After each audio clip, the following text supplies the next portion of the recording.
திருச்சிற்றம்பலம். ஓம் விக்னேஸ்வராய நமக. அன்பர்களே, இந்த பதிவிலே நாம் பார்க்க இருப்பது டைரக்டர் சுந்தர் சி அவரது ஜாதகம் குறித்து தெரிந்து கொள்வோம். மிகச் சிறப்பான ஜாதகம். திரைப்பட நடிகர், தயாரிப்பாளர், வெற்றிகரமான பல படங்களை இயக்கிய இயக்குனர். ரிஷப லக்கணம், நாளில் வியாழன், கேது சந்திரன் 5இல், அஸ்த நட்சத்திரம், கன்னி ராசி, சுக்கிரன் 7வது ஸ்தானத்திலே இருப்பது மிக பாராட்டுக்குரியது. 9இலே சூரியன் புதன், 10இல் செவ்வாய், 11இல் சனி இருப்பது மிகச்சிறப்பு. சனீஸ்வர பகவான், ராகுவும் இருப்பது மிகச்சிறப்பு. நல்ல ஜாதகம். சுக்கிரன் மிக பலம் பெற்று லக்கணத்தை ஃபோக்கஸ் பண்ணுறார், தன்னுடைய வீட்டை, லக்கணாதிபதி. அதனால் மிக கலைக்கிரகம். திரைத்துறையிலே வெற்றிகரமான டைரக்டராகவும் நடிகராகவும், அதுவும் கதாநாயக நடிகராகவும், சொந்த தயாரிப்பாளராகவும், வெற்றிகரமான லாபம் ஈட்டுகின்ற தயாரிப்பாளராகவும் இவருடைய திரைப்படங்கள் அமைந்திருக்கின்றன. அந்த அளவுக்கு இவர் சாமர்த்தியமான கெட்டிக்காரராக திரைத்துறையிலே வலம் வந்து கொண்டிருக்கிறார். இதற்கு காரணம் 11வது ஸ்தானத்திலே, லாபஸ்தானத்திலே தொழில் ஸ்தானாதிபதி சிறப்பாக இருக்கிறார். அடுத்து குரு பகவான் வக்ரகதியிலே மிகவும் பலம் பெற்று அங்கே தொழில் ஸ்தானத்தை பார்வையிடுகிறார். அங்கே செவ்வாய் இருக்கிறார். செவ்வாயும் குருவும் செவ்வாயும் குருவும் குருமங்கள யோகத்தை ஏற்படுத்துகின்றார்கள். அதனால் அரசியலிலும் ஆர்வம் ஏற்பட்டிருக்கிறது. சூரியனும் பலமாக இருக்கிறார் அல்லவா. இப்போ மதுரை மத்திய தொகுதியிலே இரட்டை இலை சின்னத்திலே அவர் தேசிய என்டிஏ கூட்டணியில் அவர் போட்டியிடுகிறார். இப்போ அந்த கன்னி ராசிக்கு சனி பகவான் ராசியை பார்வையிடுகிறார். ஆனால் லக்கணத்துக்கு 11இல் இருக்கிறார். இவருடைய திசை வேறு. இப்போ சனி திசை தான் நடந்து கொண்டிருக்கிறது, யோகாதிபதி திசை. ஆனால் அதுவும் பாதகாதிபதி திசை, ரெண்டும் கலந்து போயிருக்குது.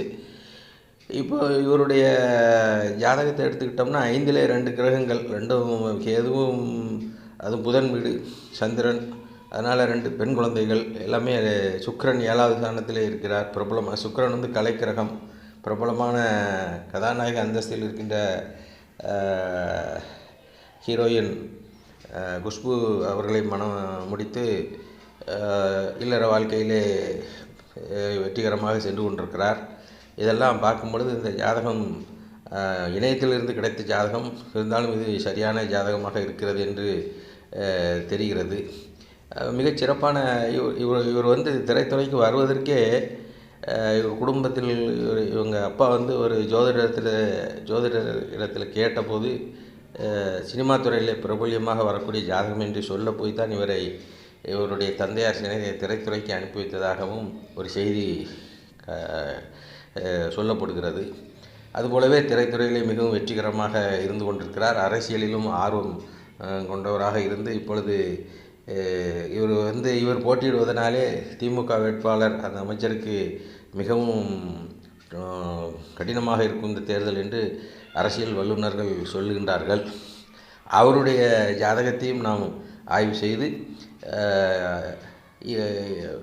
எந்த வகையிலே யாருக்கு எப்படி சாதக பாதகங்கள் இருக்கிறது என்பதை நாம் தெளிவாக கூற முடியும். மொத்தத்தில் இவருடைய ஜாதகம் பல வகையான சிறப்பான யோகங்களை கொண்ட ஜாதகம் என்று சொன்னால் அதை மறுக்க முடியாது. அந்த ராகு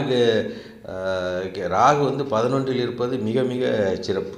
3, 6, 11இலே ராகுவோ கேதுவோ இருப்பது மிகச் சிறப்பு என்று சொல்லப்படுகிறது. அதுபோல் தொழில் ஸ்தானத்தில் குருவின் பார்வை இருப்பதனாலே ஒரு சீரான தொடர்ந்த வளர்ச்சி பெற்ற ஒரு இயக்குனராகவும், கதாநாயக அந்தஸ்திலே உள்ள நடிகராகவும், தயாரிப்பாளராகவும் இவர் இருந்து வருகிறார். அது மாதிரி செவ்வாயினாலே சக்தி வழிபாடு. அதுபோல் அம்மன் சம்பந்தப்பட்ட திரைப்படங்கள், அந்த படங்களை எடுத்து மிக வெற்றிகரமாக இந்த அரண்மனை போன்ற படங்கள் எல்லாம் அந்த கிளைமேக்ஸ் சீனில் பார்த்திங்கன்னா அம்மன் பாடல்லாம் ரொம்ப சிறப்பாக இருக்கும். சக்தி பாடல்கள் அந்த மாதிரி அதெல்லாம் அவருக்கு மிகப்பெரிய வெற்றியை கொடுத்தது. குருவின் பார்வையார் இருக்கிறது அல்லவா, அதனால். அதுபோல் சூரியன் சுகாதிபதி, புதன் மிகப்பெரிய யோகாதிபதி. ஆமாம், இந்த 5, 9 கூட மிஞ்சும் பலன் செய்வார் என்று சொல்வார்கள். இப்படிப்பட்ட சிறப்பான ஜாதகம் இவருடைய ஜாதகம். நன்றி, வணக்கம்.